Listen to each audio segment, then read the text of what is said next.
পরশুরাম ধারাবাহিকের গল্পের টুইস্ট দেখে মাথা ঘুরে গেল দর্শকদের। দীর্ঘদিনের প্রেমের সম্পর্ককে মর্যাদা দিতেই বাবার অমতে প্রেমিকের হাত ধরে ঘর ছেড়েছিল পরশুরামের বোন শিবানী গাঙ্গুলি। যদিও সেই ঘটনার পরে, সেই দিনটার পরেই পরশুরামের বাবা আর কখনোই মেয়ের নাম মুখে নেননি। এমনকি তার কোনো খোঁজ খবর নেওয়া তো দূরের কথা, কখনো তার মুখ দেখার ইচ্ছেও প্রকাশ করেননি। আর এখানে সবচাইতে ধামাকধার টুইস্ট এই যে পরশুরামের বোন যার হাত ধরে ঘর ছেড়েছিল সে আর কেউ নয়, আমাদের সবার পরিচিত মুখ বিজিত লাহিড়ী। বন্ধুরা, পরশুরাম ধারাবাহিকের আজকের পর্বে দেখানো হয়েছে তটিনী পরম যত্নে পরশুরামকে খাবার খাইয়ে দিচ্ছে। অন্যদিকে লাট্টু পিকো ডাল ভাত খেয়ে মুখার্জি বাড়ির সোফায় বসে আছে। তখনই জিৎ মুখার্জি সিঁড়ি দিয়ে নামে। জিৎ মুখার্জিকে দেখে পিকো বলে, আমাদের ভালো দিয়া যেই রূপকথার গল্প বলে সেই রূপকথা জগতের রাক্ষসের সাথে তোমার অনেক মিল। পিকোর কথা শুনে জিৎ মুখার্জি ভীষণ রেগে যায়। পিকোর ওপরে চিৎকার চেঁচেমেচি করে, তাকে ধমক দেয়। তটিনীর মা এসে জিৎকে ধমক দিয়ে বলে, বাচ্চাদের সাথে কি করে কথা বলতে হয়, কি ব্যবহার করতে হয় তুমি সেটা জানো না, শেখোনি কখনো? জিৎ মুখার্জি বলে, এটা কি অনাথ আশ্রম যে যে যখন পারছে এখানে থেকে যাচ্ছে? তোমার মেয়ে তটিনী গাঙ্গুলি আর ওই শিবপ্রসাদ গাঙ্গুলির কোনো রক্ত বীজ এখানে থাকবে না। ওদেরকে কাল সকালের মধ্যে এখান থেকে সরিয়ে ফেলো। আমি ওদেরকে বাড়িতে দেখতে চাই না। তখনই পিকো বলে, তুমি এত কঞ্জুস কেন? আমরা কি খুব বেশি খাবার খাই? আমরা তো ডাল ভাত খাই। আর ভাই সেই কবে একটুখানি মাটন খেয়েছিল, ভাইও তো আর মাটন খেতে চায় না।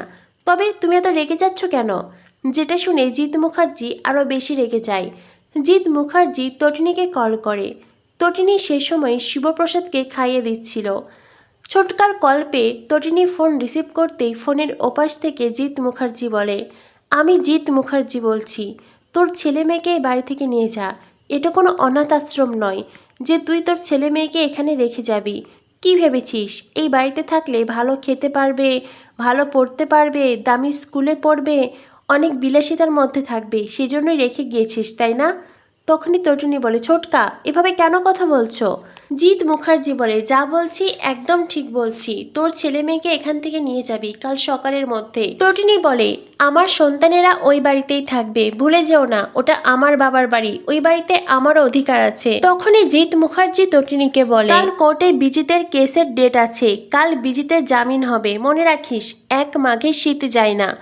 তখনই পরশুরাম তটিনীকে বলে, কে কল করেছে? তটিনী বলে, জিৎ মুখার্জি কল করেছে, বলছে 1 মাঘে শীত যায় না। পরশুরাম তখন ফোন নিয়ে নেয়। পরশুরাম বলে, হ্যাঁ জানি তো 1 মাঘে শীত যায় না, ঠিক তেমনি এটাও জানি সাপেরা শীতকালে শীত ঘুম দেয়। যেটা শুনে জিৎ মুখার্জি বলে, হোয়াট? তখনই পরশুরাম বলে, আমার সন্তানেরা ওই বাড়িতেই থাকবে, আর ওদের যদি কোনো ক্ষতি হয় তো আমার কোড নেম আপনি তো জানেন, বিষ্ণুর ষষ্ঠ অবতার দ্য কমন ম্যান পরশুরাম। এইটা বলে পরশুরাম কল কেটে দেয়। আর ফোনের ওপাশ থেকে জিৎ মুখার্জি হ্যালো হ্যালো বলতে থাকে। তখনই দরজায় কেউ একজন কড়া নাড়ে। তটিনী পরশুরাম দুজনেই একটু সময়ের জন্য ভয় পেয়ে যায়। পরশুরাম দরজা খুলে দেয়, আর দরজার বাইরে যে দাঁড়িয়ে আছে তাকে দেখে তটিনী মনে শান্তি পায়। আর কেউ নয়, সে আরেক অবতার বলরাম দেব। এই মুহূর্তে বলরামকে দেখে ভীষণ স্বস্তি পেয়েছে তটিনী। আর সেই সাথে পরশুরাম বলে, তুই এসেছিস, চল চল। তটিনী বলে, কোথায় যাচ্ছ তোমরা? তখনই পরশুরাম বলে, বলেছিলাম না মুক্তাপুর যেতে হবে, আর আজ রাতেই যেতে হবে। এই বলে পরশুরাম তার চেম্বার বার করে তটিনীর হাতে দেয়। পরশুরাম বলে, এটা তোমার কাছে রাখো, কাজে লাগবে। তটিনী বলে, প্রয়োজন নেই, আমি নিজেও নিয়ে এসেছি। পরশুরাম বলে, ঠিক আছে, সাবধানে থেকো। এই বলে পরশুরাম বলরামকে নিয়ে ওখান থেকে যেতে চায়। তখনই পরশুরাম বলে, বলরাম একটু ওদিকে ফিরে তাকা। বলরাম বলে, কেন রে, কী হয়েছে? পরশুরাম বলে, আরে বলছি তো ওদিকে ফিরে দাঁড়া। বলরাম তখন বন্ধুর কথা শুনে অন্যদিকে ফিরে দাঁড়ায়। আর পরশুরাম সেই সুযোগে তটিনীকে জড়িয়ে ধরে। দুজনে একে অপরকে হাগ করে। এরপরেই পরশুরাম বলে, চল। বলরাম বলে, কি হলো? পরশুরাম বলে, তুই বুঝবি না অপদার্থ, তুই তো অবিবাহিত, তুই কি করে বুঝবি? এই বলে দুই বন্ধু খুনসুটি করে, যেটা দেখে তটিনী হাসতে থাকে। পরশুরাম বলরাম ওখান থেকে চলে যায়। বলরাম বলে, মায়া আগেই ওখানে পৌঁছে গেছে। পরশুরাম বলে, আমি তো জানি আমার বন্ধু এমনই, তাকে আমি সম্পূর্ণভাবে ভরসা করি। এরপরে দুই বন্ধু সেই বাড়ির সামনে যায় যেখানে কিনা শিবানীর বাড়ি ছিল। সেখানে মায়া আগে পৌঁছে গেছে, কিন্তু দুঃখের বিষয় হলো দরজায় তালা দেওয়া। এটা দেখে বলরাম বলে, সে কি রে, দরজায় তো তালা দেওয়া, দাঁড়া আমি চেম্বার বার করি, তালা ভাঙতে হবে। পরশুরাম বলে, না রে, তালা ভাঙিস না, চেম্বার চালাস না। তখনই বলরাম বলে, মানে চেম্বার চালাবো না কেন? তখনই পরশুরাম বলে, হয়তোবা একদিন আমার বোন অনেক স্বপ্ন, অনেক আশা আকাঙ্ক্ষা নিয়ে এই বাড়ির দরজার সামনে দাঁড়িয়েছিল। এটা শুনে বলরাম বুঝতে পারে পরশুরাম এই মুহূর্তে ভীষণ ইমোশনাল হয়েছে। তাই বলরাম চেম্বার দিয়ে আঘাত করেই তালা ভেঙে ফেলে। আর তারপরেই সবাই সেই ঘরে প্রবেশ করে। একে একে সব জিনিস তন্ন তন্ন করে খোঁজে তারা, কিন্তু কোথাও কোনো ক্লু পায় না। অন্যদিকে নন্দার ভম্বল জানালায় দাঁড়িয়ে পরশুরামদের নোটিস করছিল। তখনই হঠাৎ করে বলরামের চোখ যায় জানালার দিকে। বলরাম বলে, নিশ্চয়ই জানালার ওপাশ থেকে কেউ উকি দিচ্ছে, দাঁড়া। এই বলে বলরাম বাইরে খুঁজতে যায়, কিন্তু কাউকেই সে দেখতে পায় না। অন্যদিকে তটিনী পরশুরামকে কল করে। তটিনী বলে, কি গো, তোমরা কি সেখানে পৌঁছালে? পরশুরাম বলে, হ্যাঁ, আমরা এখানে পৌঁছেছি। আর হ্যাঁ, তুমি সাবধানে থেকো, ঘরের দরজা জানালা বন্ধ রেখো। তটিনী বলে, কেন? পরশুরাম বলে, আমার মনে হচ্ছে কেউ আমাদের নজরে রেখেছে। এই বলে তটিনী কল কেটে দেয়। পরশুরাম ও বলরামকে বলে, তোর কি মনে হচ্ছে? বলরাম বলে, আমার মনে হয় কেউ রহস্যজনকভাবে তোর বোনকে হত্যা করেছে। এটা শুনে পরশুরাম খুব ইমোশনাল হয়ে যায়, তার চোখ বেয়ে জল ঝরে। পরশুরাম মনে মনে কল্পনা করে একটা সময় হয়তো তার বোন এই বাড়িতে বধূ বেশে এসেছিল, আর আজ তার বোনের এমন পরিণতি হয়েছে জেনে পরশুরামের চোখ বেয়ে জল ঝরে। রাগে সারা গা জ্বলতে থাকে। পরশুরাম পুরনো বক্সে লাথি দেয়, আর তখনই বাক্স খুলে কিছু দরকারি কাগজপত্র বেরিয়ে আসে। পরশুরাম সেগুলো নোটিস না করেই বলরামকে নিয়ে ওখান থেকে যেতে চায়, কিন্তু মায়ার চোখে পড়ে একটি সার্টিফিকেট। মায়া বলে, বস এই দেখো। এই বলে মায়া সেই সার্টিফিকেট হাতে তুলে দেখে সেটা ম্যারেজ রেজিস্ট্রি সার্টিফিকেট।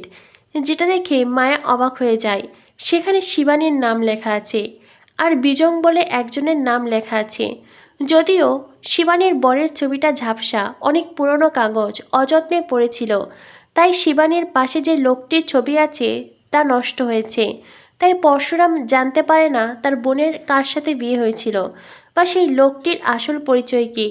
তখনই মায়া একে একে সব কাগজ বের করে। সেখানে শিবানীর নামে একটি পাসপোর্ট আছে। শিবানী দুবাই গিয়েছিল, আবার 6 দিনের মাথায় দুবাই থেকে ফিরেও এসেছিল। সেখানে শিবানীর পাশাপাশি শিবানীর বরের স্কুল সার্টিফিকেট আছে। আর এইসব দেখে পরশুরাম কান্নায় ভেঙে পড়ে, ভীষণ ইমোশনাল হয়ে যায়। কোথায় গেলে সে তার বোনের খোঁজ পাবে, তার বোনের সাথে কি ঘটেছে সে কী করে জানতে পারবে? এত এত চিন্তা ভাবনায় পরশুরামের মাথা অদ্ভুত এক চাপ অনুভব করছে। পরশুরাম ওখান থেকে হতাশ হয়ে ফিরে যেতে চায়। তখনই বলরামের নজর যায় আরেক ছবির দিকে।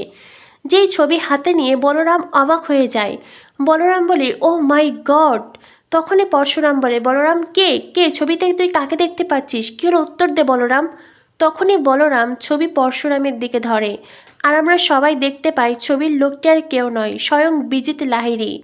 কিন্তু এই ছবিতে বিজিতের সাজসজ্জা অন্যরকম, একেবারে গ্রামের ছেলেদের মতো। আমরা ইতিমধ্যেই জেনেছি বিজিত লাহিড়ীর আসল নাম কি সেটা কেউ জানে না। বিভিন্ন জায়গায় বিভিন্ন নামে সে বিয়ে করেছে, আর সেই সব মেয়েদের সে বিদেশে বা বিভিন্ন জায়গায় চালান করেছে।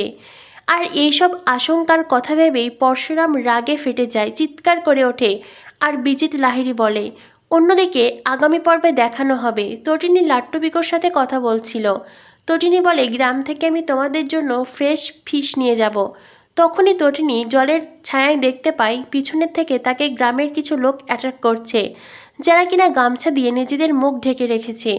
কিন্তু তটিনী সে তো কোনো সাধারণ গৃহিণী নয়, তাই তটিনী সেই লোকদের সাথে অ্যাকশন করে।